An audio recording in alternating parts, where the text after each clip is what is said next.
Hello students, मैं प्रणय वर्मा स्वागत करता हूं आपका मैग्नेट ब्रेन्स हिंदी में। तो चलिए, आज का जो वीडियो है वो बहुत ज्यादा स्पेशल है क्योंकि आज हम लेकर आए हैं कक्षा 7वीं की एनसीईआरटी बुक से हमारा अध्याय 5, जिसका नाम है रेखा एवं कोण। ये बहुत ही प्यारा और बहुत ही बढ़िया एक चैप्टर है क्योंकि इसके अंदर हम बहुत सारी आर्ट करते हैं, मतलब बहुत सारी कला करते हैं। आइए देखते हैं, बहुत सारी चीजें ऐसी हैं जिसके अंदर हम सीखेंगे और जो हम लोग इसको करेंगे भी। चलिए आते हैं, देखते हैं कौन कौन से क्वेश्चन इसको सॉल्व करेंगे। पहला क्वेश्चन, जैसा कि उदाहरण में देख रहे हैं और आपके सामने एक आकृति दिख रही है। अब इस आकृति को मुझे पहचान के मुझे इसके अंदर कौन कौन से एंगल बन रहे हैं ये हम लोग बताएंगे।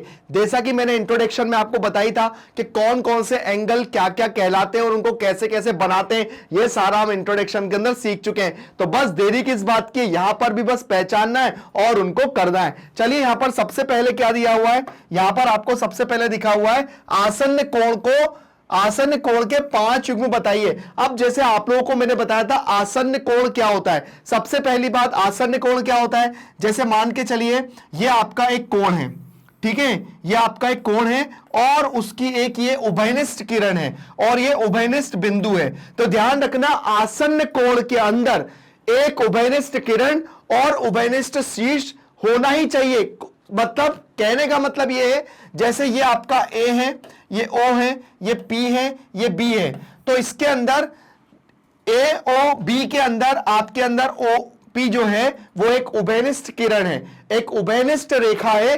तो यहां पर दोनों के बीच में ये कॉमन आना चाहिए। जैसे मान के चलिए आपका A O P, angle A O P और angle P O B, POB, तो देना आपने दोनों के अंदर देखा कि ओ दोनों के अंदर उभयनिष्ठ आ रहा है और ओपी दोनों के अंदर जो रेखा है या किरण है दोनों के अंदर कॉमन आ रही है और इस रेखा के आसपास ये दोनों रेखाएं भी हैं। तो यहां पर ये होता है आसन्न कोण की परिभाषा।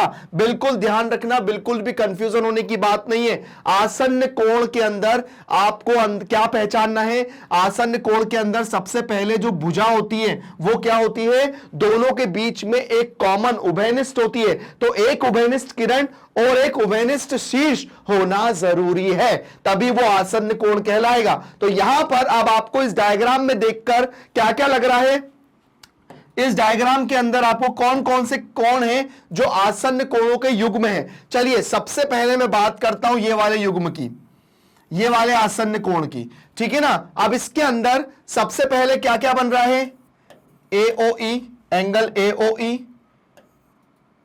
कितने 5 युग्म बताना है ना, तो ये हो जाएगा एओई और ईओसी, एक युग्म में हो गया, ठीक है ना। चलिए एक काम करते हैं, यहां पे लिख लेते हैं पहला, एक हो गया एओई, एंगल एओई, और एक हो गया ईओसी, एंगल ईओसी, एक युग्म में ये हो गया। दूसरा युग्म बनाना है, दूसरा युग्म बनाना है तो एक काम करिए, अब आसन्न कोण ये वाला ले लीजिए, ठीक है, ये उभयनिष्ठ इसके लिए हो गया। तो एंगल ईओसी, एंगल ईओसी और एंगल सीओबी, सीओबी, आप देखेंगे सबके अंदर ओ उभयनिष्ठ चलेगा। तीसरा, तीसरा आसन्न कोण आप ले लीजिए, कौन सा, तीसरा आसन्न कोण ले लीजिए आप, ये वाला, ये वाला आसन्न कोण, ये वाला आसन्न कोण। तो COB and BOD, angle COB और बीओडी, ठीक है, ये 3 हो गए। चौथा लेना है कौन सा, चौथा हो जाएगा आपका, चौथा आप ले लीजिए ये वाला आसन्न कोण, ये वाला आसन्न कोण, ये वाला आसन्न कोण ले लीजिए। तो बीओडी, एंगल बीओडी और एंगल एओडी, और एक आसन्न कोण कौन सा ले लीजिए, आसन्न कोण एक ये ले लीजिए, तो एक हो जाएगा डीओए, पांचवा हो जाएगा आपका डीओए, डीओए, और एक हो जाएगा एओ, डीओए, डीओए और एओई, एओई, चलिए, तो ये आपके 5 युग्म हो गए आसन्न कोणों के, ठीक है ना। आपने सब में देख रहे हो इसके अंदर ओ उभयनिष्ठ है और आसन्न कोणों के आसपास आपको एक किरण जरूर दिखना चाहिए, जैसे कि ये इसके आसपास में ये थी, इस किरण के आसपास ये थी, इस किरण के आसपास ये थी, तो यहां पर वो सारे आपको और ओ और एक किरण उभयनिष्ठ जरूर आपको दिखी है। जैसे ये वाले कोण में आपको ये वाली लाइन उभयनिष्ठ और ये वाला कोण ओ, ये आपको उभयनिष्ठ जरूर दिखा है। तो यहां पर ये सारे आपको पांचों दिखे और किस तरह से हमने लिखे ये भी आपने देखे, तो बहुत आसान है इसको पहचानना। चलिए नेक्स्ट टॉपिक पे आते हैं, जो कि बात करते हैं हम किसकी, जो कि हम बात करते हैं हमारे सेकंड की, जो होते हैं 3 रेखीय युग्म, 3 रैखिक युग्म। अब देखिए रेखिक युग्म क्या होते हैं मैं आपको बताता हूं। रेखिक युग्म का मतलब होता है, सबसे पहली बात, अगर मुझे रेखिक युग्म बनाना है तो वो एक सरल रेखा होना चाहिए, पहली बात, ठीक है। और सरल रेखा के बाद यहां पर ये वाला जो एंगल है और ये वाला जो एंगल है, जैसे एंगल 1 और एंगल 2, तो यहां पर एंगल 1 और एंगल 2 बराबर 180 डिग्री होना चाहिए। तो अब देखिए यहां पर आपको सरल रेखा कौन कौन सी दिख रही है, उसके ऊपर ही आपके कोण बनेंगे, ध्यान रखिएगा, ऐसे नहीं बनेंगे, ठीक है। अब देखिए यहां पर आपको 2 युग्म बताना है, 3 रेखीय युग्म। 3 रेखीय युग्म कौन कौन से बनेंगे, सबसे पहले आपको सरल रेखा कौन सी दिख रही है, अब जैसे मेरे को सरल रेखा ये दिख रही है, ये सरल रेखा दिख रही है एओबी। अब एओबी के अंदर रेखीय युग्म कौन कौन से बन रहे हैं, एओबी के अंदर रेखीय युग्म बन रहे हैं आपका एओई। देखिए एक बात मैं आपको बता दूं और आप लोग की इंफॉर्मेशन के लिए, कि आप लोग एक बात का ध्यान रखना कि जरूरी नहीं है कि यहां पर जो एग्जाम में, मतलब जो आपकी पूछे बुक में दिया हुआ है केवल वही रेखीय युग्म है, केवल मुझे इसके अंदर से 3 छांटने, इसके अंदर और भी रेखीय युग्म बन सकते हैं लेकिन मुझे केवल इसके अंदर 3 छांटने। तो सबसे पहले मेरे को जैसे ये लाइन दिख रही है, ये लाइन दिख रही है, अब इसके अंदर ये वाला रेखीय युग्म पे जाता हूं मैं, ठीक है, ये वाले रेखीय युग्म पे जाता हूं, तो इसमें 2 युग्म बनेंगे, पहला बनेगा एंगल एओई और दूसरा बनेगा ईओबी, ठीक है, एक रेखीय युग्म ये बन गया। दूसरा अगर मैं बनाऊं, ये पहला, दूसरा अगर मैं बनाऊं तो दूसरा अगर यहीं पे ही दिख रहा है मुझे, कौन सा, एओसी और सीओबी, एक बन रहा है एओसी, एंगल एओसी है ना, और दूसरा बन रहा है ये बीओई है, ठीक है ना, एंगल बीओई, और ऐसे ही बन रहा है एंगल एओसी देन बीओसी। अब बस एक और छांटना है। अब आपको एक सरल रेखा यहां पर क्या दिख रही है, एक सरल रेखा आपको यहां नीचे भी दिख रही है ना, ये वाली। अब इसके अंदर भी आप बना सकते हो एओडी देन बीओडी, बना सकते हो, ये वाला एक ये बन गया और एक ये बन गया, ठीक है ना। तो यहां पर भी आप बना सकते हो, तो एक तीसरा, एक ये भी दिख रहा है, एक ये भी दिख रहा है और एक ये भी दिख रहा है, ये सीओबी देन ऐसा भी बना लो, एंगल सीओबी और COB, COB then BOD, DOB, ये बन गया, है ना, सीओबी देन डीओबी, ये भी आपका बन गया। तो जरूरी नहीं है, एक में ये वाली सरल रेखा भी ले सकता था, तो यहां पर एओडी देन बीओडी ऐसा भी बन सकता था, ऐसी कोई दिक्कत नहीं है। मतलब मुझे यहां पर केवल 3 छांटने थे, तो मैंने 3 छांटे। ऐसे ही मेरे आसन्न कोण भी पूरे, अगर मैं देखा जाए तो बहुत सारे आसन्न कोण बन रहे थे, लेकिन मैंने उसमें से केवल 5 आसन्न कोण आपको बताए। आपकी बुक में जब आप देखोगे तो आपको अलग दिख सकते हैं, कंफ्यूज मत होना। हमको केवल आसन्न कोण की अगर डेफिनेशन पता है तो हम आसन्न कोण जो भी है इसके अंदर जितने भी बनेंगे सब छांट सकते हैं। जैसे इसके अंदर हमने 3 रेखीय युग्म छांटे, तो जरूरी नहीं है कि आपकी जो बुक में जो रेखीय युग्म दिए हैं तो आपके उससे मैच करें, उनने कोई और छांटे होंगे तो उसके हिसाब से आंसर आया होगा, इसलिए कंफ्यूजन की कोई बात नहीं होना चाहिए। चलिए नेक्स्ट क्वेश्चन है, थर्ड वाली लाइन क्या दिया हुआ है, शीर्षाभिमुख कोण। देखिए शीर्षाभिमुख कोण ये होते हैं कि जब 2 लाइनें आपस में एक दूसरे को काटती हैं तो यहां पर ये दोनों कोण और ये दोनों कोण आपस में बराबर होते हैं। अब इसके अंदर मुझे इसके 2 युग्म बताना है, तो पहला युग्म शीर्षाभिमुख कोण का कौन सा होगा। अब इसके अंदर देखिए, इसके अंदर शीर्षाभिमुख कोण जो बनेंगे ना वो 2 ही बन सकते हैं। अब इसके अंदर पॉसिबिलिटी नहीं है, पहला तो ये बनेगा एओबी, एओडी, एओडी, और दूसरा बनेगा बीओसी, एक ये बनेगा, और जो दूसरा बनेगा ना वो कौन सा बनेगा, ये वाला और ये वाला, ठीक है ना। AOC और बनेगा BOD, ये बनेगा, ठीक है। ये दो युग्म मैंने आपको बना के दिखा दिए। इसके अलावा इसके अंदर जो है वो नहीं बन सकते हैं। क्यों? क्योंकि इसके अंदर और पॉसिबिलिटी नहीं है। तो यहां पर हमारे तीनों क्वेश्चन होते हैं खत्म, जो कि हमारे एग्जाम्पल के थे। अब आगे आते हैं अपने अगले क्वेश्चन पे, देखते हैं क्या दिया हुआ है। निम्नलिखित कोणों में प्रत्येक का पूरक ज्ञात कीजिए। देखिए, मैं पूरक कोण के बारे में आपके जो इंट्रोडक्शन मैंने बनाया था, मैंने उसमें आपको बता चुका हूं कि पूरक कोण क्या होता है। पूरक कोण का मतलब यह होता है कि दो कोणों का योग कितना आना चाहिए, 90 डिग्री आना चाहिए, वही आपका पूरक कोण होता है ना। अब यहां पर मुझे पूरक कोण मतलब क्या दिया है, निम्नलिखित कोणों में से प्रत्येक का पूरक ज्ञात कीजिए। मतलब एक कोण मुझे दिया हुआ है, तो मैं इसमें दूसरे में क्या जोड़ूं कि 90 आ जाए, कि 90 में क्या घटाऊं कि दूसरा कोण आ जाए। तो यहां पर मुझे वही दिया हुआ है, इसको हम लोग कहते हैं पूरक कोण, और उसके बाद इसको हम लोग कॉम्प्लीमेंट्री एंगल भी कहते हैं इंग्लिश में। तो चलिए, सबसे पहले इसका जो फॉर्मूला होता है वो होता है A + B = 90, ठीक है ना। तो यहां पर A की जगह रख देंगे 20 + B = 90, तो यहां पे B बराबर हो जाएगा 90 - 20, तो B बराबर हो जाएगा 70। मतलब इसमें मैंने क्या प्लस किऊंगा, 70 प्लस करूंगा तो ये हो जाएगा 90 के बराबर, ठीक है ना। आया समझ में।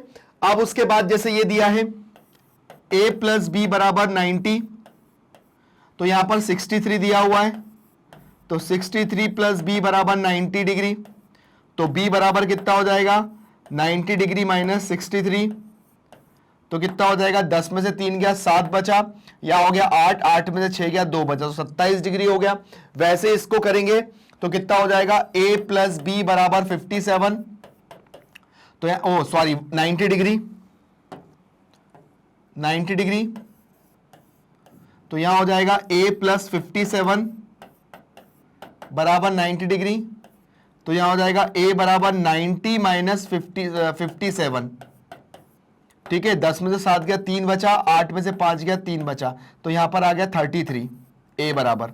तो यहां पर हमने तीनों एंगल निकाल लिए, और उसको हमने क्या करा, हमने उसको पूरक कोण बनाया जिसकी ज्यादा जहां जहां जरूरत थी। यहां पे 27 प्लस किया, तो यहां पे आ गया 90 डिग्री, और यहां पर मैंने 33 को प्लस किया, तो यहां पे आ जाएगा 90 डिग्री। तो ये इस तरह से हमारा क्वेश्चन हो जाएगा खत्म। चलिए आगे आते हैं, नेक्स्ट क्वेश्चन पे क्या दिया हुआ उसकी बात करते हैं। नेक्स्ट क्वेश्चन पे आते हैं।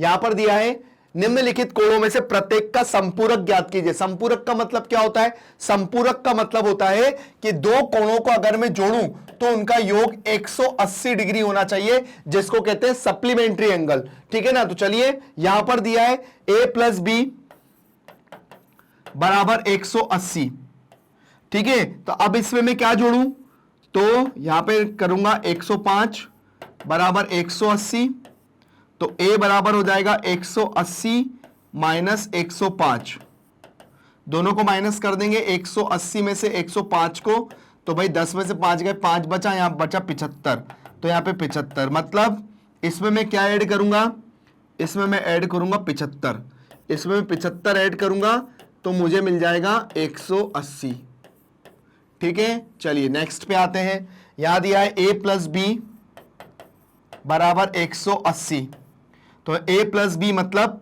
यहां पे दिया है A 87 = 180, तो यहां हो जाएगा A 180 - 87, तो 10 में से 7 गया 3 बचा, और यहां हो जाएगा 93, तो यहां पे 93 को प्लस करूंगा तो मेरा आ जाएगा 180 डिग्री।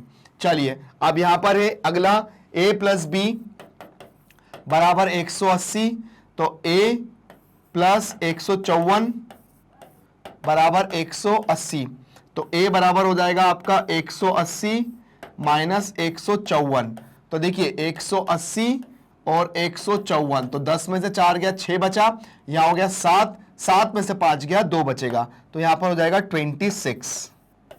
तो यहां क्या हो जाएगा, यहां पे हमने प्लस किया इसके साथ 26, तो मेरा आ जाएगा 180 डिग्री। तो यहां पर हमने संपूरक और पूरक दोनों कोणों को देखा।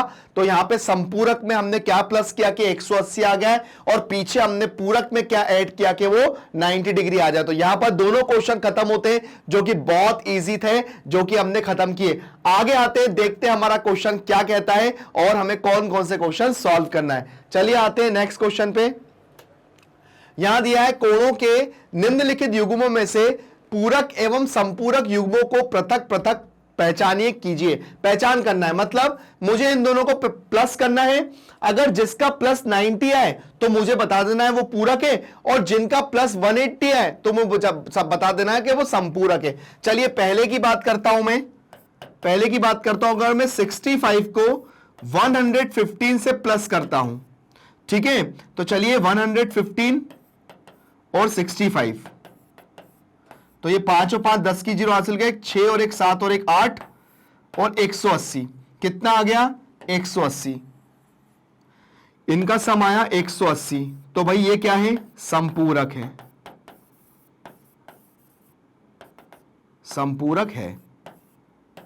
ठीक है, दूसरे की बात करता हूं, दूसरे की बात करता हूं तो 63 प्लस 27। मैं आपको एक बात बता दूं जो मतलब थोड़ी सी मतलब कह सकते हैं कि थोड़ा शॉर्ट में तो देखा जाए तो देखो यहां पे आपका कोण जो है ना वो 90 से ज्यादा है, मतलब 115 है, तो जाहिर सी बात है कि इसको प्लस करूंगा। ये दोनों छोटे हैं, 90 से दोनों कम है, तो इन दोनों को प्लस करूंगा तो ये आएगा पूरक, ये आएगा संपूरक, ये आएगा पूरक, ये भी आएगा पूरक, और ये भी आएगा संपूरक, और ये भी संपूरक। पता है कैसे पहचाना? पहचाना ये कि जब एक बड़ा कोण है, जब ये वो 90 से ज्यादा दिया हुआ है और एक छोटा कोण है, तो जाहिर सी बात है मैं दोनों को प्लस करूंगा तो उसका सम 90 से तो ऊपर ही जाएगा, क्योंकि पहला कोण तो मेरा ऑलरेडी काय से है, पहला कोण तो मेरा ऑलरेडी 90 से ज्यादा है, तो जाहिर सी बात है कि वो 90 से ज्यादा होगा तो वो मतलब वो पूरक तो हो ही नहीं सकता है, वो संपूरक जाएगा। तो बस हमको क्या है, केवल वो क्वेश्चनों को करके दिखाना है, उनका फॉर्मेट बताना है कि उनका फॉर्मेट होता कैसे है। अदरवाइज यहां पे क्वेश्चन में आप खुद ही समझ जाओगे। जैसे ये 115 का है तो ये पूरक तो हो ही नहीं सकता है, जाहिर सी बात है कि संपूरक पे जाएगा, क्योंकि पहला कोण ही इसका 115 का 90 से ऊपर जा रहा है। तो आप खुद ही बताओ ना कि ये अपना पूरक कैसे हो सकता है, संपूरक पे जाएगा ना। तो यहां एक लॉजिक है, मतलब एक ट्रिक है समझने की, आपको खुद ही समझ में आ जाएगा कि दोनों कोण अगर आपको 90 से कम दिखे तो आप प्लस करके देख लो, तो शायद हो सकता है 90 आ जाए। लेकिन अगर दोनों में से एक कोण बड़ा है तो वो कैसे आएगा, वो तो फिर पूरक हो ही नहीं सकता है ना, वो तो संपूरक ही जाएगा। लेकिन फिर हमको पृथक पृथक करना है तो हम लोग बता देते हैं कि फिर भी प्लस करके कि भाई इनको ऐसे सॉल्व करते हैं, ठीक है ना। तो यहां पर मैंने आपको एक बता दिया है कैसे करना है। दूसरा क्वेश्चन है 7 और 3 10 की जीरो हासिल का है, 6 और 2 8 और 1 9, तो ये हो जाएगा 90। तीसरे की ये है पूरक कोण, पूरक कोण, ठीक है। तीसरे की बात करेंगे, तीसरा दिया हुआ है 112 और 68, तो ये हो जाएगा 6 और 2 8 और 6, 8 और 2 10, 10 की जीरो हासिल का 1, 6 और 1 7 और 1 8 और 180, तो ये भी हो जाएगा संपूरक, ठीक है ना। ऐसे ही चौथे की बात करेंगे, चौथे की बात करेंगे 130 प्लस 50, तो 0 5 और 3 8 और 1, ये हो गया संपूरक। सप्लीमेंट्री एंगल,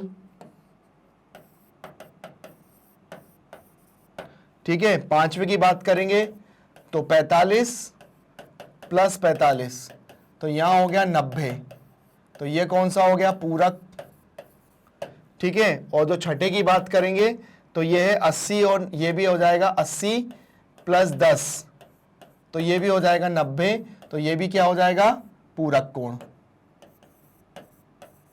तो यह हमारा क्वेश्चन हो जाता है सॉल्व। और जो कि मैंने आपको पहले ही बता दिया था कि ये क्वेश्चन में अगर आपको एक कोण बड़ा दिखता है, मतलब 90 से ज्यादा दिखता है, तो वो पूरक हो ही नहीं सकता है, वो संपूरक ही होगा। तो यहां पर हम लोगों ने इसको किया और हमने सॉल्व कर लिया। चलिए आते हैं अपने अगले क्वेश्चन पे, देखते हैं हमारा नेक्स्ट क्वेश्चन क्या दिया हुआ है। आते हैं नेक्स्ट क्वेश्चन पे।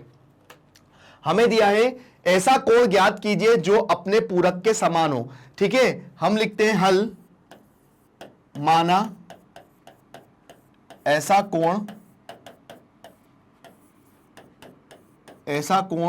x है। ठीक है, माना ऐसा कोण एक है, पूरक के समान है, तो क्या करेंगे, a plus B is equal to 90, तो लिखेंगे x प्लस एक्स बराबर 90, तो ये हो जाएगा 2x बराबर 90, तो x बराबर हो जाएगा 90/2, तो 2 चौको 8, 2 पंजे 10, तो x बराबर हो जाएगा 45। ठीक है, x बराबर हो जाएगा 45, मतलब ऐसा कोण 45 है जो अपने पूरक के ही बराबर है। तो चलिए आते हैं अपना नेक्स्ट क्वेश्चन पे, देखते हैं क्या दिया हुआ है। बहुत ही इंटरेस्टिंग और बहुत प्यारी एक्सरसाइज है, इसको करने में वाकई में बहुत मजा आता है। चलिए आते हैं नेक्स्ट क्वेश्चन पे, देखते हैं क्या दिया हुआ है। नेक्स्ट क्वेश्चन हमें दिया है ऐसा कोण ज्ञात कीजिए जो अपने संपूरक के समान है। तो हम लिखेंगे माना ऐसा कोण x है। ठीक है, तो संपूरक की परिभाषा क्या होती है कि अगर मैं दो कोणों को जोड़ूं तो उसका मान 180 डिग्री होना चाहिए। तो ये हो जाएगा x बराबर 180, तो ये हो जाएगा 2x बराबर 180, तो x बराबर हो जाएगा 180/2, तो 2 नाम 18, 90। ठीक है, तो x बराबर हो जाएगा 90 डिग्री। तो ये हो गया हमारा आंसर कि भाई 90 डिग्री को मैं प्लस करता हूं 2 बार तो 180 डिग्री आता है। तो यहां पर ये क्वेश्चन भी बहुत सॉल्व हो गया, जिसको हमने बहुत आसानी से सॉल्व भी कर लिया। आते हैं अपने अगले क्वेश्चन में, बड़े ही अच्छे क्वेश्चन है, करने में बहुत मजा आ रहा है। चलिए नेक्स्ट क्वेश्चन पे जाते हैं, क्या दिया हुआ है। अब देखिए ये क्वेश्चन है, इसको थोड़ा समझना।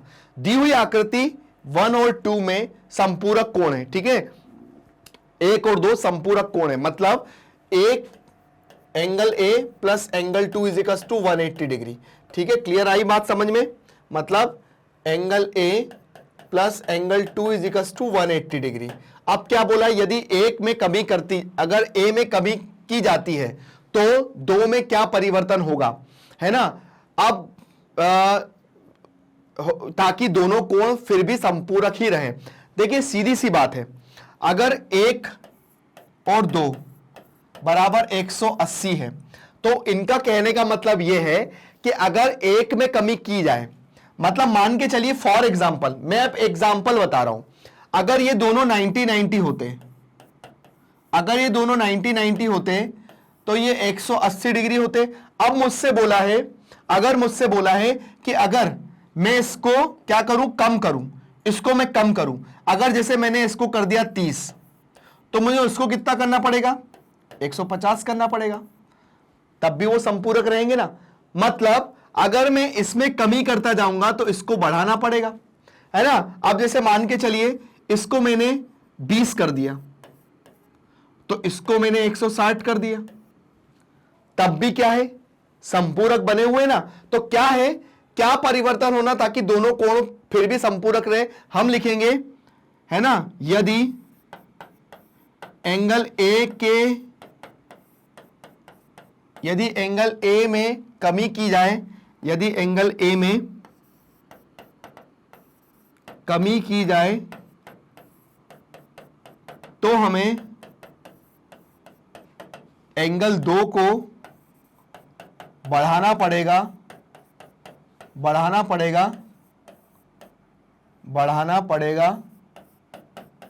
जिससे वह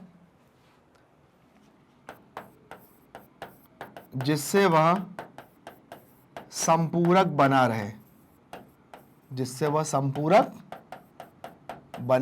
रहे, ठीक है ना। मतलब अगर ए के मान में मैं कमी करता जाऊंगा तो इधर इसके मान को बढ़ाता जाऊंगा, तब भी देखो, आपने देखा होगा तब भी क्या हो रहा है, दोनों बड़े रह रहे हैं। अगर मैं इसको 10 भी कर दूंगा तो मुझे इसको 170 करना पड़ेगा, तब भी ये एक संपूरक बना रहेगा। अगर मैं इसको 50 करता हूं तो इसको 130 करना पड़ेगा, मतलब अगर इसके मान में बदल रहा हूं तो इसके मान को बढ़ाना पड़ेगा, तब जाके ये 180 बना रहेगा, नहीं तो क्या होगा, संपूरक नहीं रहेगा। तो देखा आप लोगों ने कैसे हम क्वेश्चन को बदलते हैं, चेंजेस करते हैं और अपने अनुसार उसको बदलते हैं। तो चलिए आते हैं, देखते हैं अपना अगला क्वेश्चन क्या कह रहा है। बड़ा इंटरेस्टिंग और बहुत ही प्यारा चैप्टर है, बड़ा मजा आ रहा है इसको करने में। आगे आते हैं, देखते हैं कौन सा क्वेश्चन इसको सॉल्व करना है। हमें दिया है क्या ऐसे कोण संपूरक हो सकते हैं यदि उनमें दो न्यून कोण हैं, अधिक कोण है और समकोण है। तो चलिए एक बार आप इसको अच्छे से देख लीजिए, फिर हम लोग इसका लॉजिक लगाते हैं। क्या न्यून कोण मतलब मुझे क्या बता रहा है, क्या दो ऐसे कोण संपूरक हो सकते हैं? संपूरक हो सकते हैं यदि उनमें दो न्यून कोण हो, दो अधिक कोण हो और दो समकोण हो। चलिए अगर दो न्यून कोण हो तो क्या वो संपूरक हो सकते हैं? फॉर एग्जाम्पल अगर मैं दो न्यून कोणों को प्लस करता हूं तो क्या बनेगा, दो अधिक कोणों को प्लस करता हूं तो क्या बनेगा, दो समकोणों को अगर प्लस करता हूं तो क्या बनेगा। तो यहां पर हम लोग उसका लॉजिक लगाते हैं। तो यहां पर हमें बताना पड़ेगा कि भाई क्या दो ऐसे कोण संपूरक हो सकते हैं यदि उनमें दो न्यून कोण हो। तो देखो दो न्यून कोण क्या हो सकते हैं, दो न्यून कोण क्या हो सकते हैं। देखो पहला अगर मैं बताता हूं तो न्यून कोण क्या हो सकता है, न्यून कोण हो सकता है ज्यादा से ज्यादा न्यून कोण सबसे बड़ा क्या होगा, न्यून कोण सबसे बड़ा होगा 89। चलो 89 प्लस 89, अगर मैं इनको प्लस करता हूं तो चलो प्लस कर लेते हैं। तो 9 9 18, 18 की 8 हासिल का 1, 8 और 8 16 और 1 17, 178 जाएगा। 178 जा रहा है दोनों कोण, 178 जा रहा है। तो ये तो संपूरक नहीं हो सकता, संपूरक नहीं हो सकता, संपूरक नहीं हो सकता है। ठीक है, अगर मैं दो अधिक कोण को जोड़ूं तो दो अधिक कोण जो होता है वो कब कितना बड़ा होता है, अधिक कोण होता है जो हमारा 90 से ज्यादा और 180 के 180 है ना, 180। तो अब देखिए यहां पर अगर हमारा 90 से ज्यादा और 180 से कम अगर हमारा अधिक कोण होता है तो यहां पर हम लोग बात करेंगे। तो अगर मैं सबसे ज्यादा जैसे मान के चलिए 110 और 190 को प्लस करता हूं, वो सॉरी 170 को प्लस करता हूं, ये दो कोण हैं जो अधिक कोण है 110 और 170। तो अब ये कितना हो जाएगा, चलिए प्लस कर लेते हैं। तो 110 और 170 कितना चला जाएगा, 280 चला जाएगा। तो दो अधिक कोण भी नहीं हो सकते हैं, नहीं हो सकते, नहीं हो सकता। ठीक है, अगर मैं दो समकोण को जोड़ता हूं, दो समकोण मतलब दो समकोण को जोड़ता हूं तो भाई हां ये 180 डिग्री होगा, बिल्कुल कह सकते हैं हां ये होगा, ये हो सकता है, यह हो सकता है। क्योंकि दो समकोण को अगर मैं जोड़ूंगा तो 90 90 मिलके कितना हो जाएगा, 180 डिग्री हो जाएगा ना। तो भाई देखो अधिक कोण जो है, अब केवल अधिक कोण का मतलब ये नहीं है कि मैं ऐसे कोण जोड़ूं जो 180 हो, नहीं, अधिक कोण कुछ भी हो सकता है, मतलब 90 से कम, 90 से ज्यादा और 180 से कम, मैं कुछ भी ले सकता हूं। तो क्या उसका जोड़ पूरक कोण बनाएगा, संपूरक कोण बनाएगा? नहीं बनाएगा ना। देखो 110 और 170 का जोड़ संपूरक कोण बनाया। और ले लो, और एग्जांपल ले लो।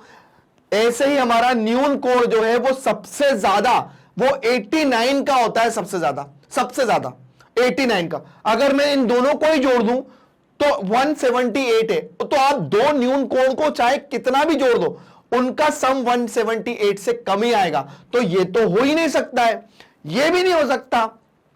पर समकोण जो है वो तो 90 19 के ही होते हैं ना। तो 90 90 मतलब 180, तो जी हां वो संपूरक पे हो जाएगा। तो यहां ये लॉजिक हमने समझा, इसको अच्छे से किया। आते हैं अपने अगले क्वेश्चन पे, देखते हैं क्या दिया हुआ है नेक्स्ट क्वेश्चन में, उसको करते हैं। हमें दिया है एक कोण 45 से बड़ा है, एक कोण जो है 45 से बड़ा है, क्या इसका पूरक 45 से बड़ा होगा अथवा इसका 45 के बराबर होगा या 45 से छोटा होगा? देखिए हमें बोला है एक कोण है जो 45 से बड़ा है, जो 45 से बड़ा है। ठीक है, अब एक कोण है जो 45 से बड़ा है, मुझे बोला है कि क्या इसका पूरक कोण 45 से, मतलब इसका जो दूसरा कोण है वो क्या 45 से बड़ा होगा, 45 से बड़ा तो हो ही नहीं पाएगा, 45 से बड़ा करूंगा तो भाई क्या हो जाएगा, 45 से बड़ा करूंगा तो देखो, अगर मैं 45 से बड़ा करूंगा, ध्यान से समझना पहला वाला टॉपिक, इसका पूरक कोण 45 से बड़ा है ना, पूरक कोण 45 से बड़ा। अगर मैं पूरक कोण 45 से बड़ा करता हूं, अगर मैं 55 करता हूं, चलिए 55 करता हूं, अगर मैं 55 करता हूं, 55 करता हूं और 45 से प्लस करता हूं, तो 5 और 5 10 की जीरो हासिल कर, 5 और 4 और 1 10, नहीं हुआ ना, पूरक कोण नहीं हुआ ना। पूरक कोण होता क्या है, पूरक कोण होता है a प्लस बी बराबर 90, ये पूरक कोण होता है, a प्लस बी बराबर 90 होता है। तो 45 से बड़ा अगर मैंने 55 ले लिया तो 45 प्लस 55 प्लस 45 100 हो जाएगा, तो यह पूरक कोण नहीं होगा। ठीक है, दूसरी शर्त क्या बोली है, इसके बराबर, दूसरी क्या बोली है, अगर 45 के बराबर है तो भाई 45 के अगर बराबर हो जाएगा तो ये तो 45 ही हो जाएगा ना, तो ये तो होगा ही नहीं ना, 45 के बराबर हो जाएगा तो 45 45 से तो रहेगा, ये बस 45 ही रहेगा, 45 के बराबर हो जाएगा तो, है ना, तो ये भी नहीं हो सकता, ये भी नहीं हो सकता, ये भी नहीं हो सकता। लेकिन मुझसे बोला है उससे 45 से कम, तो भाई 45 से कम अगर मैं बोलता हूं, 45 से कम, 45 से कम, तो 45 से कम करता हूं, जैसे मान के चलिए ये 45 है तो उससे कम करता हूं तो क्या हो जाएगा, चलिए 35 ले लो, 35 ले लो, तो 5 और 5 10 है ना, मतलब कुछ भी जोड़ दूं अगर मैं 45, मतलब 90 से माइनस कर दूं 45 को, तो यहां पे हां अगर मैं उसको कम करूंगा तो वो पूरक कोण के बराबर हो जाएगा। अगर जैसे ये है 45, तो अगर जैसे मैं 35 से प्लस करता हूं तो ये कितना हो जाएगा, 5 और 5 10 की जीरो, 4 3 7 और 1 8, और देख लो, है ना, और कम कर लो। अगर मैं 45 यहां पर 45 से कम रखूंगा, 45 से अगर कम रखूंगा तो हां हम कह सकते हैं कि वो क्या हो जाएगा, 45 से छोटा रखने पर वह पूरक कोण हो जाएगा। अब आप यहां पर 45 से छोटा रखकर देख लो, आपका आराम से वो पूरक कोण के बराबर हो जाएगा, मतलब 90 डिग्री आराम से हो जाएगा। आया समझ में? तो यहां पर आप कोई भी एक टर्म रखो जो 45 से छोटी हो, 45 से छोटी हो, आप रख के देखना, आपका वो पूरक कोण जो है वो उसके बराबर, मतलब क्या होगा, 45 से छोटा रखने पर, 45 से छोटा रखने पर आपका वो 90 डिग्री के बराबर आ जाएगा। आप इसको रख के देख सकते हो, 45 से कम रखो कितना आ जाएगा, तो यहां पर हम उसको आराम से कर सकते हैं, है ना। तो चलिए एक बार आप रख के देखिए, फिर हम अपने अगले क्वेश्चन पे आएंगे। और अगर आप इसको, आप ये जो क्वेश्चन है एक बार मुझे कमेंट के रूप में बताना कि मैं यहां पर क्या रखूंगा कि वो 90 आ जाएगा, मतलब इसका आंसर जो होगा वो क्या होगा, 45 से छोटा रखने पर, 45 से छोटा रखने पर वह पूरक कोण होगा, पूरक कोण होगा। ठीक है ना। चलिए आते हैं अपने अगले क्वेश्चन पे, देखते हैं हमारा नेक्स्ट क्वेश्चन क्या दिया हुआ है और हमारा क्वेश्चन कौन सा इंतजार कर रहा है। चलिए आते हैं अपने अगले क्वेश्चन पे, देखते हैं क्या दिया हुआ है। नेक्स्ट क्वेश्चन जो है इसमें दिया है संलग्न आकृति में एंगल ए और एंगल 2 आसन्न कोण है। मुझे बताना है क्या एंगल 1 एंगल 2 आसन्न कोण है, एंगल एओसी एंगल एओई आसन्न कोण है, रेखीय युग्म बनाते हैं, संपूरक है, शीर्षाभिमुख कोण है, और क्या है, मतलब संलग्न आकृति में मुझे बताना है कि वो है कि नहीं है। चलिए आते हैं, इसको करते हैं, एक बार आप देखिए फिर स्टार्ट करते हैं। अब देखिए हमने इतनी सारी डेफिनेशन पढ़ी है, हमें इतना तो पता है कि भाई आसन्न कोण क्या होता है। आसन्न कोण के लिए जरूरी क्या होता है कि उसके लिए एक जो शीर्ष है वो उभयनिष्ठ हो और एक किरण उभयनिष्ठ हो। तो यहां पर ए ओ ई के बीच में ये किरण हमारी उभयनिष्ठ है और ये ओ जो है वो उभयनिष्ठ है। तो यहां पर 1 और 2 आसन्न कोण है, हम बोलेंगे हां है, आसन्न कोण है। ठीक है ना, क्या 1 और 2 आसन्न कोण है, हम बोलेंगे है। ठीक है ना, ये हो गया आसन्न कोण है। दूसरा है क्या एओसी और एओई, एओसी, एओसी और एओई आसन्न कोण है, एओसी और एओई। देखो एओसी और एओई नहीं, सीओई होगा, तो हम लिखेंगे ये नहीं होगा। ठीक है। आसन्न कोण कौन कौन से होते हैं भाई? आसन्न कोण देखिए, ये होगा AOC, देन COE, ये आसन्न कोण होगा। पर AOC और AOE आसन्न कोण नहीं होंगे, ठीक है ना। ACOE और EOD रेखीय युग्म बनाते हैं। COE देखिए, COE और COE और EOD रेखीय युग्म बनाते हैं। हाँ, रेखीय युग्म बनाते हैं, हम लिखेंगे हाँ बना रहे हैं रेखीय युग्म, ठीक है, क्योंकि ये एक रेखा पर है, ये एक रेखा पर है, तो भाई ये रेखीय युग्म बना रहे हैं, ये बना रहे हैं रेखीय युग्म, ठीक है ना। अगला क्या है? BOD एवं DOA संपूरक है। देखो, संपूरक का मतलब इन दोनों का जो टोटल है वो 180 डिग्री आना चाहिए। तो देखिए कौन कौन सा है? BOD कहां है? BOD, ये रहा BOD, ठीक है ना। BOD और DOA जी हाँ है, संपूरक है, ठीक है। इन दोनों का जो सम है वो 180 डिग्री होगा, बिल्कुल होगा, हम लिखेंगे हाँ, ठीक है ना। एंगल ए का शीर्षाभिमुख कोण एंगल 4 है। एंगल ए का शीर्षाभिमुख कोण एंगल 4 है, हम बोलेंगे हाँ है, हाँ है, ठीक है ना। उसके बाद क्या है? एंगल 5 का शीर्षाभिमुख कोण क्या है? एंगल 5 का, तो एंगल 5 का शीर्षाभिमुख कोण ये वाली एंगल की मैं बात करूं तो इसका शीर्षाभिमुख कोण 2 + 3 है। क्या लिखेंगे? एंगल 2 + एंगल 3, ये इसका शीर्षाभिमुख कोण हो गया। आया समझ में? एंगल AOC और AOE और AOE नहीं, AOC और COE होता है, ठीक है ना। तो चलिए यहां हमारा हो जाता है ये कंप्लीट। आगे आते हैं, देखते हैं क्या दिया हुआ है नेक्स्ट टॉपिक में। यहां पर दिया है पहचानिए के कोण के, मतलब पहचानिए कि कोणों के कौन से युग्म है। शीर्षाभिमुख कोण का युग्म कौन सा है? तो देखिए शीर्षाभिमुख कोण जो है, तो उसके लिए जरूरी होता है हमारी दोनों रेखाओं का बिल्कुल आपस में इस तरह से कैंसिल होना। तो एक रेखा ये है और एक रेखा ये है, तो यहां पर शीर्षाभिमुख जो कोण हो रहे हैं ना, वो हो रहे हैं 4 और 1। शीर्षाभिमुख जो कोण हो रहे हैं वो हो रहे हैं 4 और 1। पहला 4 1, एंगल 4, और ऐसा लिख लो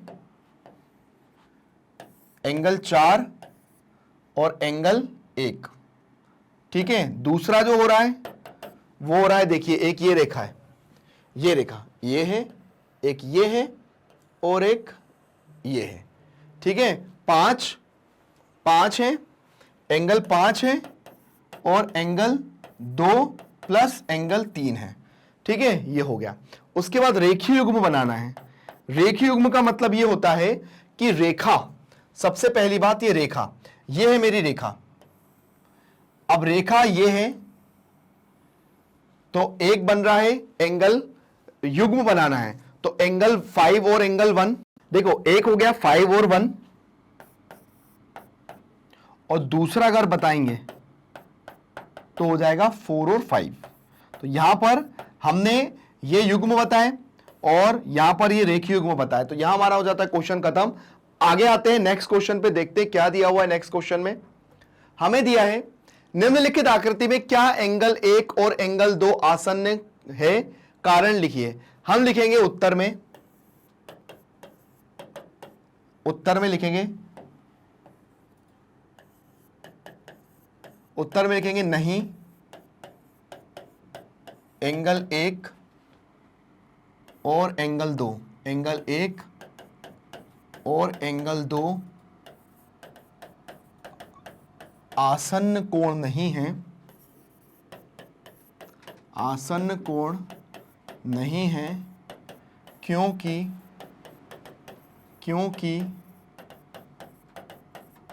आसन्न कोण में शीर्ष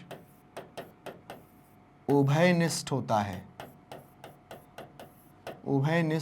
है, ठीक है। और यहां पर और चित्र में एंगल 1 और एंगल 2 एंगल 2 के शीर्ष अलग अलग हैं, के शीर्ष अलग अलग हैं। आया समझ में? आसन्न कोण मतलब क्या होता है? आसन्न कोण ये होता है कि उसके लिए जो शीर्ष होते हैं, है ना, जैसे ये ए, ओ, बी और ये सी है, तो ये जो शीर्ष है ना वो दोनों के एक ही होते हैं, और दोनों के बीच में जो रेखा होती है वो भी उभयनिष्ठ होता है और शीर्ष भी उभयनिष्ठ होता है। उभयनिष्ठ का मतलब होता है कॉमन होना। तो यहां पर दोनों के शीर्ष अलग अलग हैं। अब जब शीर्ष अलग हैं तो उभयनिष्ठ मतलब ये क्या हो सकता है? ये हमारा आसन्न कोण नहीं हो सकता है। तो यहां पर हमने इसका बहुत अच्छे से एक बात समझ ली। अब आते हैं अपने अगले क्वेश्चन पे, देखते हैं अगले क्वेश्चन में क्या दिया हुआ है और उसको भी बहुत जल्दी खत्म करते हैं। ये रीजन लिखना था जो कि हमने लिख लिया, और हमें ये पता होना चाहिए कि आसन्न कोण होता क्या है, जो कि हम लोगों ने समझा। आइए आगे आते हैं अपने अगले क्वेश्चन पे, देखते हैं क्या दिया हुआ है। नेक्स्ट क्वेश्चन अब यहां पर दिया है, निम्न में से प्रत्येक में x और y और z के मान निकालिए। चलिए पहली आकृति में निकालना है मुझे x, यहां पर निकालना है कि x y z सबके मान निकालना है। तो चलिए मान निकालने के लिए क्या करेंगे? सबसे पहले हमें पता है यहां पर चित्र में x बराबर 55, x बराबर 55, x बराबर क्या हो जाएगा? 55। क्यों है? शीर्षाभिमुख कोण, शीर्षाभिमुख कोण, शीर्षाभिमुख कोण। शीर्षाभिमुख को कहते हैं इंग्लिश में वर्टिकली अपोजिट एंगल, ठीक है ना। अब उसके बाद देखिए ये तो हो गया। अब उसके बाद हम जानते हैं कि x plus Y is equal to 180, रेखिक युग्म, रेखिक युग्म, ठीक है। जब x का मान पता है हमें 55 plus Y is equal to 180, तो y बराबर 180 माइनस 55, तो y बराबर कितना हो जाएगा? 10 में से 5 गए 5 बचा, और यहां पे हो जाएगा 7, 7 में से 5 गया 2 बचा, 25, ठीक है ना। तो y बराबर कितना हो गया? 25। अब y बराबर जो 25 हो गया, यहां पे देखिए 125, ठीक है ना, 125। अब यहां पे y बराबर 125 हो गया, तो यहां पर हम जानते हैं यहां पर कि y बराबर x है ना, एंगल y बराबर एंगल z भी, एंगल y बराबर एंगल x भी कर सकते हो। यहां क्या है? शीर्षाभिमुख, शीर्षाभिमुख, शीर्षाभिमुख कोण है, ठीक है। एंगल x बराबर, यहां पे एंगल x एंगल y ऐसा कर लो, angle x plus angle y, तो एंगल y निकल के आ गया आपका 125। तो एंगल x और एंगल z क्या हो गए? शीर्षाभिमुख कोण हो गए। तो एंगल z भी कितना हो गया आपका? कोण z भी आपका कितना हो जाएगा? 125। ये हो गया, आ गया समझ में? बहुत इजी क्वेश्चन था, कोई दिक्कत की बात नहीं थी, इजीली हमने इसको सॉल्व कर लिया, और हमारा जो क्वेश्चन था जो दिया हुआ था हमने इसको भी बहुत आसानी से सॉल्व कर लिया। चलिए आते हैं अपने अगले क्वेश्चन पे, देखते हैं हमारा नेक्स्ट क्वेश्चन क्या दिया हुआ है और वो क्या कह रहा है। नेक्स्ट क्वेश्चन की तरफ आते हैं, यही वाला। अब हमें यहां पर निकालना है दूसरे वाले में, चलिए सेकेंड में। अब देखिए यहां पर z और 40, देखो ये वाली लाइन है ना, और आपकी ये जो है ये वाली लाइन ये है ना, तो ये आपका कौन सा एंगल बन रहा है? आपका शीर्षाभिमुख कोण बन रहा है ना। तो हम लिखेंगे z बराबर 40, एंगल z बराबर 40 कौन सा है? शीर्षाभिमुख कोण, शीर्षाभिमुख कोण, ये हो गया आपका, ठीक है ना। अब उसके बाद शीर्षाभिमुख कोण, उसके बाद निकालना है हमको एंगल x। तो अब देखिए एंगल x के लिए, एंगल x प्लस 25 प्लस 40 बराबर 180 डिग्री। देखिए रेखीय युग्म ये होता है आपका, ये रेखीय युग्म होता है। अब रेखीय युग्म के अंदर बनने वाले जितने भी कोण होते हैं ना, उनका मान 180 डिग्री होता है, ठीक है। तो यहां पर एंगल x मतलब वही x, तो x प्लस यहां पे ये हो जाएगा 5 और ये हो जाएगा 6 और ये हो जाएगा 180, ठीक है। तो x बराबर कितना हो, x बराबर हो जाएगा 180 माइनस 65। अब 180 में से 65 को माइनस कर देंगे तो 180 में से 65 माइनस कर देंगे तो 10 में से 5 गए 5 बचा, यहाँ बचा 7, 7 में से 6 गया 1 बचा 115। तो x बराबर हो जाएगा आपका 115। अब आती है y की बारी। तो y की बारी करने के लिए क्या करेंगे भाई, देखिए ये रेखीय युग्म है, आप लिख लीजिए रेखिक युग्म, यहां लिख दीजिए रेखिक युग्म। यहां पे ये लिखना है ताकि समझ में आता है कि भाई ये किससे प्रूव हुआ है। चलिए नेक्स्ट करते हैं, y निकालना है। देखिए यहां पे y प्लस 40 इजिकल्स टू 180, ये भी एक रेखिक युग्म है, रेखिक युग्म है। देखिए ये वाला भी एक पूरा रेखिक युग्म है, ठीक है। तो अब यहां पर भी क्या निकलेगा, y बराबर कितना हो जाएगा 180 माइनस 40, तो y बराबर कितना हो जाएगा, ये भी हो जाएगा 40। चलिए तो यहां हमारे तीनों मान निकल गए x y z के, जो आपके सामने हैं। ये z का है और ये z का तो हमने पहले ही निकाल लिया था x। तो यहां पर हमने तीनों मान निकाल ली जो कि बहुत इजीली निकल गए। और कैसे हमने निकाले, सारे एंगलों से। तो यहां पर हमारा ये होता है क्वेश्चन खत्म। आगे के क्वेश्चन पे आते हैं, देखते हैं हमें नेक्स्ट क्वेश्चन में क्या दिया हुआ है और क्या करना है। देखिए अगला जो क्वेश्चन है वो बहुत ज्यादा इंपॉर्टेंट भी है, क्योंकि ये 1 नंबर में हमसे ज्यादातर पूछा जाएगा। और इनके बारे में अगर हमें पूरा नॉलेज हो, पूरा अच्छे से पता हो कि भाई कौन सा एंगल क्या होता है, तो हम उसका जवाब भी बहुत अच्छे से दे सकते हैं। जैसे यदि 2 कोण पूरक हो तो उनकी माप, हम जानते हैं कि पूरक कोण क्या होते हैं, a प्लस बी बराबर क्या होता है 90। तो भाई 2 कोण अगर पूरक हैं, 2 कोण यदि 2 कोण पूरक है तो उन कोणों की माप क्या होगी 90 डिग्री, ठीक है। आ गया ना समझ में। दूसरा क्या दिया, यदि 2 कोण संपूरक हैं तो उन कोणों की माप क्या होगी। अगर 2 कोण संपूरक है तो उनकी माप क्या होती है, आपको पता है ना, क्योंकि संपूरक की माप क्या होती है a plus B equals to 180, तो कितनी हो जाएगी 180। दूसरा क्या दिया हुआ है, रेखीय युग्म बनाने वाले 2 कोण। रेखीय युग्म कब बनता है, रेखीय युग्म बनता है कि जैसे ये मान के चलिए यहां पर ये a है, ये b है, ये c है और ये d है। चलिए a इसको ले लीजिए, यहां पे ले लीजिए ये O और ये B। तो रेखीय युग्म बनता है। तो रेखीय युग्म कौन सी लाइन पे बनता है 180, और 180 कब होता है संपूरक। तो यहां पे क्या हो जाएगा, संपूरक होते हैं। यहां पे लिख दीजिए संपूरक, ठीक है ना। आया समझ में। चलिए आते हैं अपने जो अगले क्वेश्चन है फिल इन द ब्लैंक्स के, उस पे आते हैं। वहां क्या दिया हुआ है, यदि 2 आसन्न कोण संपूरक हैं, यदि 2 आसन्न कोण संपूरक हैं, संपूरक का मतलब 180 डिग्री, आसन्न कोण संपूरक है तो वो क्या होंगे, वो रेखीय युग्म होंगे। क्या होगा, रैखिक युग्म, रैखिक युग्म,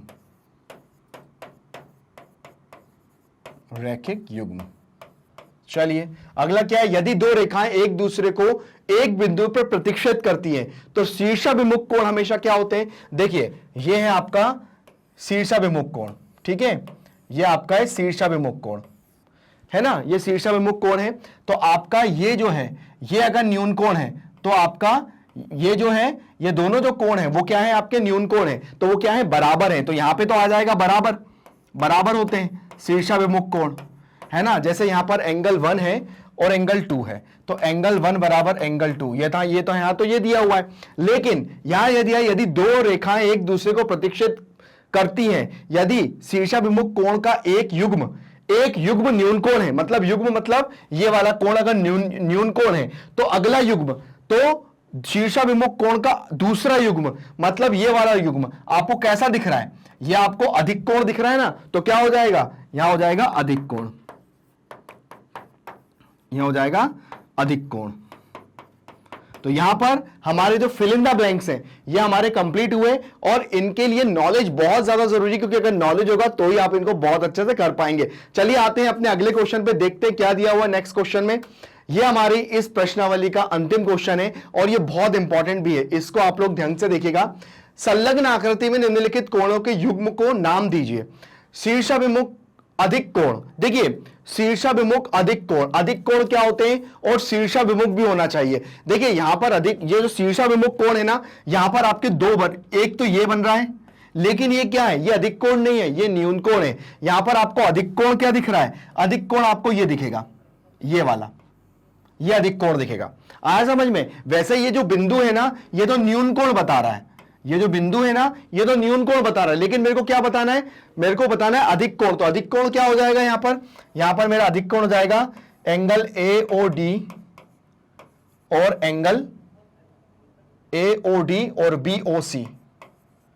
BOC, ये मेरा अधिक कोण हो जाएगा। ये तो पहला मेरा, बहुत अच्छे से मैंने इसका आंसर दे दिया। दूसरा क्या है, आसन्न पूरक कोण। अब देखिए आसन्न कोण क्या होता है और पूरक कोण क्या होता है। आसन्न कोण का मतलब जानते हो, जिनका शीर्ष एक ही हो, मतलब उभयनिष्ठ हो, एक किरण उभयनिष्ठ हो। लेकिन दूसरी बात क्या बोली है, पूरक हो। पूरक का मतलब क्या है, 90 डिग्री पे बनना चाहिए। तो देखो आपने ये देखा है, ये दिख रहा है आपको, ये आसन्न पूरक कोण है ये, क्योंकि ये कितना है 90 डिग्री बन रहा है। ठीक है, तो क्या हो जाएगा AOB, एंगल AOB और एंगल AOE। AOB देखो, AOB AOE हम केवल ये जो बीच में जो O है ना, ये उभयनिष्ठ दिखना चाहिए। बाकी आप A B आप इधर उधर लिख सकते हो, कोई दिक्कत नहीं है। तो यहां पर O देखो उभयनिष्ठ दिख रहा है, तो ये हमारा आसन्न पूरक कोण है। चलिए अगला टॉपिक, अगला क्या दिया हुआ है, समान संपूरक कोण। समान संपूरक कोण मतलब क्या है कि दोनों को अगर मैं प्लस करूं, देखिए संपूरक कोण यहां पर देखो, जब दोनों को प्लस करूं तो उसका एग्जैक्टली जो दोनों एंगल है वो क्या आना चाहिए, वो बिल्कुल एक जैसे आना चाहिए। 180 है मतलब संपूरक कोण, समान संपूरक कोण। तो यहां पर देखिए ये भी यहां पर, ये भी संपूरक है और ये भी संपूरक है, मतलब BOE देन EOD यहां पर क्या है, समान संपूरक कोण है। कौन कौन से हैं, मतलब देखिए दोनों का 90-90 है, समान संपूरक कोण। ठीक है ना, तो ये आया समझ में, समान संपूरक कोण। तो अगर मैं इसको केवल ऐसा बना के दिखाऊं, ये देखिए यहां पर केवल मैं आपको ऐसा बना के दिखाऊं, ये तो ये आपका है BO और D। तो समान संपूरक कोण आपको क्लियर दिख रहा होगा, BOE एंगल BOE और दूसरा एंगल EOD, ये समान संपूरक कोण है। क्लियर हुआ ना। चलिए नेक्स्ट पे आते हैं। नेक्स्ट क्या दिया हुआ है, असमान संपूरक कोण। अब असमान संपूरक, जैसे ऊपर वाला क्या था समान संपूरक कोण, नीचे वाला क्या है असमान, मतलब यहां पर दोनों का मैं योग करूं वो तो 180 होगा, पर वो क्या होना चाहिए, इक्वल नहीं होना चाहिए। जैसे ये क्या हो रहा था, ये 90-90 180 हो रहा था, लेकिन यहां पर क्या है, यहां पर असमान होना चाहिए। तो असमान होने का देखिए पहला कौन सा है, ये वाला दिख रहा है आपको, ये वाला कौन सा है, एंगल AOB और एंगल AOE, यह असमान है। ठीक है, यह असमान है। दूसरा असमान कौन सा दिख रहा है आपको, दूसरा असमान ये भी है, ये वाला, ये भी असमान है। तो AOE, एंगल AOE और EOD, ये भी असमान है। ठीक है, ये भी असमान है। ठीक है, और अगला क्या है, अगला आप ले सकते हो EOD एंगल और DOC, ये सब क्या है, असमान है। मतलब अगर मैं इनके एंगलों को प्लस करूं तो यहां पर वो क्या आएंगे, इक्वल नहीं आएंगे। एक और हो सकता है यहां पर BOC है ना, जैसे ये वाला BOC देन DOC, ये भी हो सकता है, आप लिख सकते हैं चाहे तो। यहां पर बहुत सारे एंगल ऐसे हो रहे हैं, BOD है ना, BOC देन COD, ये भी क्या है, असमान है। तो आप यहां पर इसको भी ले सकते हो। ठीक है ना। चलिए अगला क्या है, अगला बताना है मुझे आसन्न कोण जो रेखीय युग्म नहीं बनाते हैं। अब रेखीय युग्म होने के लिए जरूरी क्या होता है, रेखीय युग्म होने के लिए जरूरी होता है कि वो क्या करे, रेखीय युग्म के लिए सबसे ज्यादा जरूरी ये होता है कि वो एक सीधी लाइन में होना चाहिए। ठीक है ना, एक सीधी लाइन में होना चाहिए। तो सबसे पहला मुझे यहां पर वही दिख रहा है, क्या, देखिए ये रेखीय युग्म नहीं है पर आसन्न कोण है। कौन सा, AOB देन AOE। ठीक है ना, पहला कौन सा बन रहा है, एंगल AOB और दूसरा है एंगल AOE। ठीक है ना, दूसरा है ना, पहला ये, अब दूसरा देखो, दूसरा ये बन रहा है, ये और ये वाला एंगल AOE और एंगल EOD, ये रेखीय युग्म नहीं है। ठीक है, ये भी रेखीय युग्म नहीं है। तीसरा रेखीय युग्म कौन सा नहीं है, ये भी रेखीय युग्म नहीं है। तो एंगल EOD एंगल ईओडी और एंगल डीओसी। डीओसी तो यहां पर और भी बन सकते हैं, वैसे हमारे लिए, हमारे नॉलेज के लिए इतने बहुत हैं जो हमने किया। तो यहां पर हम लोगों ने बहुत सारे एंगलों को सीखा और वो एंगल कौन कौन से होते हैं उनको भी हमने बहुत अच्छे से पढ़ा। और यहां हमारी जो प्रश्नावली है वो हमारी 5.1 खत्म होती है। बस बहुत जल्दी आपके साथ 5.2 के साथ हम लोग मिलेंगे और देखेंगे उसके अंदर कौन कौन से क्वेश्चन है। तो बने रहिए हमारे साथ। आप लोग हमारे साथ कैसे बने सकते हैं? मैग्नेट ब्रेन्स हिंदी के साथ, जो देता है 7 से लेकर 12 तक का एजुकेशन, वो भी बिल्कुल फ्री में। आपके जितने भी छोटे बड़े भाई बहन हो, आपके फ्रेंड्स हो, आप उनको हमारे चैनल के बारे में बताइए, हमारे चैनल को लाइक और सब्सक्राइब करिए। Thank you.